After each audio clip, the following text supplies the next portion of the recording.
monde, bienvenue dans l'épisode 2 de FaceTime avec ta Paulette. J'ai trop de choses à vous dire. La première, c'est que je suis désolée que cet épisode ne soit pas sorti ce dimanche comme prévu. J'ai une petite confession à vous faire. Je me suis chopé la gastro. C'est vraiment pas charmant. J'ai l'impression que après des jours à dire « Oh là là, je mange vraiment trop », mon corps a fait « Ah ouais ? Ah ouais ?» Bah, say no more. Depuis 3 jours, là, je bois des soupes miso et je suis dans mon lit à regarder le plafond. Waouh! Waouh, waouh, waouh! La diète, elle est plus violente que prévu. Donc du coup, je l'ai pas sortie ce dimanche parce que vraiment, aligner 2 mots dans un mémo vocal, c'était épuisant. Dites-vous que je parlais tellement lentement que même en me réécoutant x2, ça faisait comme le ton d'une voix normale. Bref. Deuxième chose que je veux vous dire, je viens de lire vos messages sur Spotify, vos retours sur le premier épisode. Ça m'a fait trop plaisir. Mais vraiment, oh là là, j'étais trop contente parce que j'étais pas tout à fait certaine de ce format. Je me suis dit que peut-être que ça allait pas vous plaire. Et de voir que vous avez kiffé l'aspect potin, vous êtes comme moi en fait, on est vraiment tous les mêmes, on aime trop ça. L'aspect potin plus réflexion et que vous aviez la sensation que ce soit un petit café entre potes, bah voilà, c'est tout ce que je souhaitais, donc je suis trop contente. Et ça tombe bien parce que cette semaine, je reviens avec une histoire de ouf et j'ai essayé, j'avoue, pour donner un petit aspect un peu philosophique, un petit peu psychologie, de tirer le fil. Je vais vous raconter l'histoire vraie qui s'est passée les dernières semaines d'une nana qui s'est fait 4 fiches. Non, c'est pas Anne avec Brad Pitt, c'est un autre cas. Et qui vient de tirer le jackpot grâce à son audace. C'est un truc de fou. Et vous verrez, il y a des vidéos partout sur le net, surtout sur TikTok. Vous me connaissez, moi qui suis accro, je vous chope les nouvelles en avant-première sur TikTok. C'est une nana qui parlait depuis des semaines, voire des mois, avec un mec. Alors lui vit au Pakistan et elle aux États-Unis. C'est une Afro-américaine et ça a une importance dans l'histoire parce qu'au Pakistan, ils sont assez racistes envers la communauté noire. Et donc elle parle avec lui et tout se passe super bien et ils se disent oh là là, on s'aime, on a trop hâte de se rencontrer, etc. Et puis elle décide de son côté de prendre un billet d'avion et de le surprendre dans son village au Pakistan pour lui dire bah voilà, moi je suis prête à du sérieux avec toi. C'est une histoire vraie, hein, les gars, mais vous êtes pas prêts. Elle arrive devant sa porte, elle toque à la porte d'entrée, le mec ouvre, et en fait, tous les deux comprennent qu'il y a une supercherie. Lui, il est beaucoup plus jeune que ce qu'il avait promis, il a genre 17-18 ans, et en fait, il a essayé de la mytho pour avoir de l'argent. Et elle comprend de son côté qu'elle s'est fait carrément avoir. Du coup, elle dit, mais qu'est-ce qui se passe et tout. Le mec panique.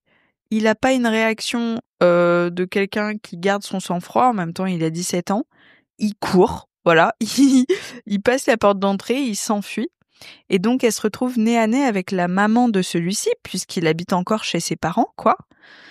Et elle, se sentant ultra humiliée, ayant beaucoup de dignité et de fierté, au lieu de dire ok, je comprends la situation, voilà, je suis extrêmement déçue, voire je suis en colère, je vais changer mon billet de retour et je vais repartir aux États-Unis, décide de camper devant leur porte d'entrée avec genre une tente quechua, vous voyez le bordel, jusqu'à ce qu'ils se décident à l'épouser elle.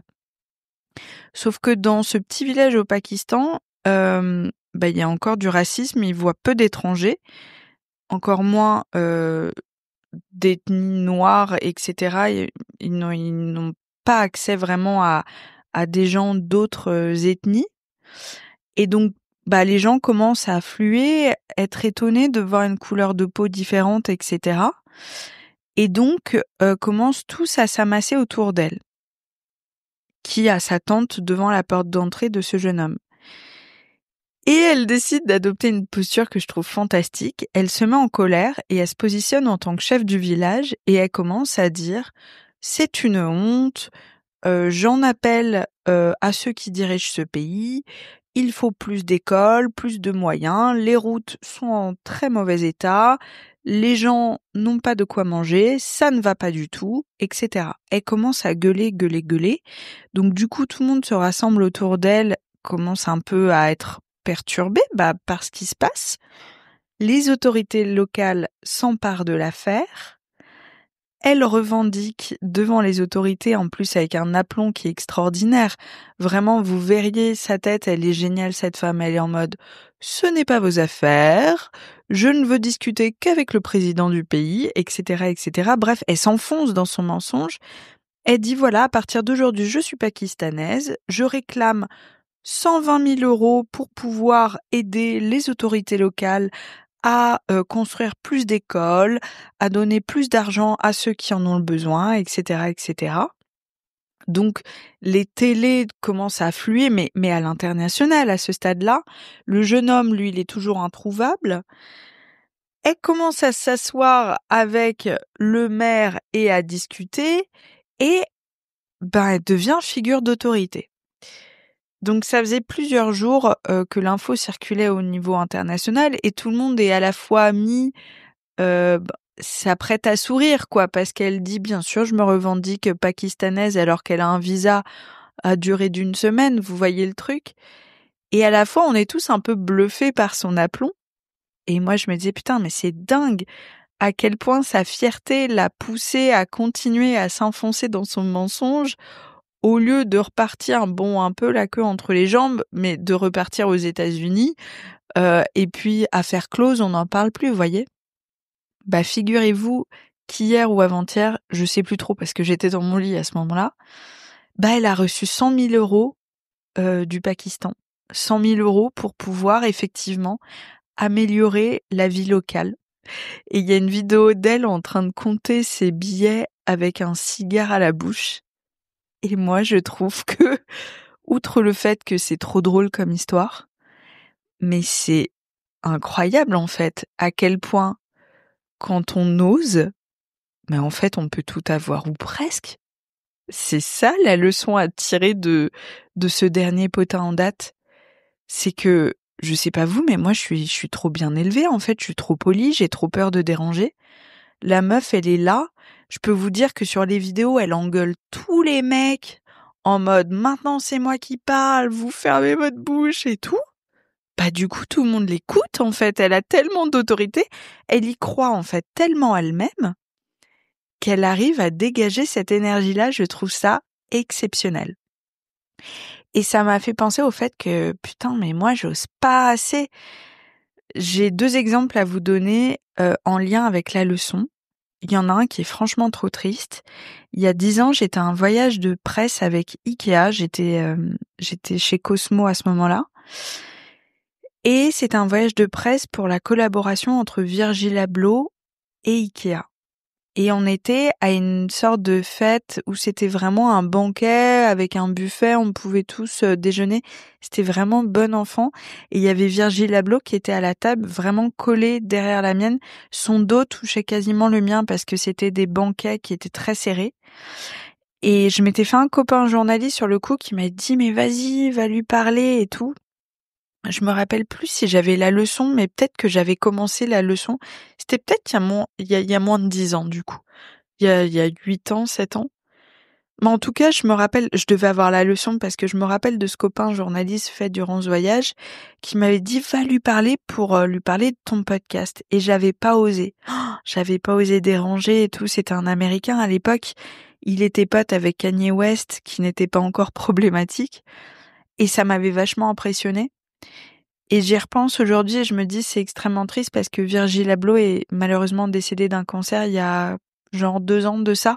C'était un mec qui était brillant et qui apparemment était extrêmement gentil. Et j'aurais pu avoir peut-être un contact juste passionnant avec ce mec-là qui avait une vie extraordinaire et qui était vraiment un putain de génie, quoi. Et ça s'est pas fait parce que juste j'ai pas osé. Et le deuxième exemple, et franchement, j'ai envie de me taper, j'ai envie de me foutre des baffes. Je suis contre la violence, mais bon, là, quand même, quoi. Aux Arcs cet hiver, pareil, un dîner, et il y avait la journaliste Anne Sinclair. Et Anne Sinclair, vraiment, j'adorerais la voir dans la leçon. Je la trouve brillante, digne, respectable. Enfin, elle a traversé quand même une épreuve abominable avec son ex-mari.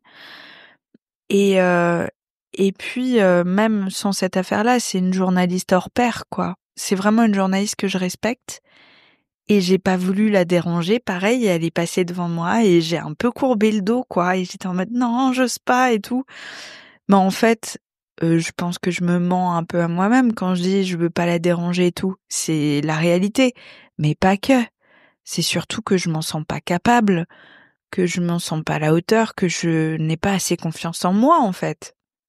Et j'ai envie de me foutre des baffes parce que cette vision-là de moi-même me fait rater de vraies opportunités de travail, si ça se trouve amoureuse aussi, amicale, etc., etc.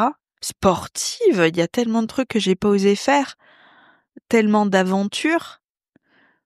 Et je vous propose qu'en 2025, ce soit l'une de nos, comment dire, de nos bonnes résolutions là. Qu'on se foute une bonne claque en mode cette année, c'est l'année où enfin on se lâche la grappe sur ce genre de sujet et on y va, ok? Donc j'attends vos retours par message sur Spotify pour me dire si vous aussi c'est votre bonne résolution. Mais j'aimerais qu'on se lance ce défi de se dire maintenant on ferme sa gueule dès qu'on entend des pensées négatives dans sa tête et on y va, on ose, on n'est plus vrai avec nos véritables besoins parce que ça commence par là.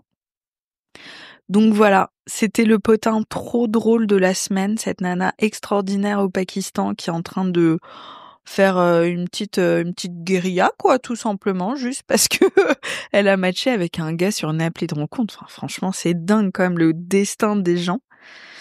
Ouais, appliquez-le vous à vous-même. Je vous fais des gros bisous et puis j'ai hâte de voir ce que la sphère potin va nous rapporter durant cette semaine et puis ce que je vais vous raconter comme histoire dimanche prochain. Si vous avez des envies particulières, n'hésitez pas pareil à me donner des idées, je suis toujours preneuse. Je vous fais un gros bisou. Moi, je vais boire un bouillon et puis je vais continuer à me reposer parce que c'est pas encore tout à fait passé. Allez, prenez soin de vous, je vous fais un gros bisou. À plus tard.